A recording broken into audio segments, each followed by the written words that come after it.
we are already seeing the benefits of the idea to come together and attend for this training course. I have attended for the Public Sector Management Excellence. Basically, we came together as one team, the management team of the ministry.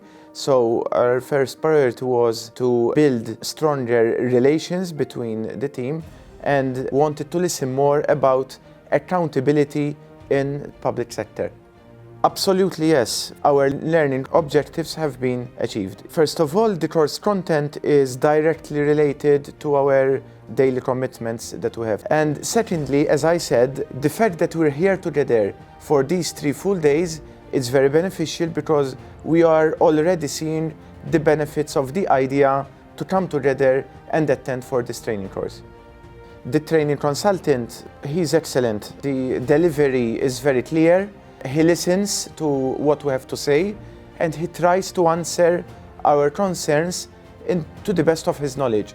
I would say he's one of the best trainers that I have met in the past 3 to 5 years.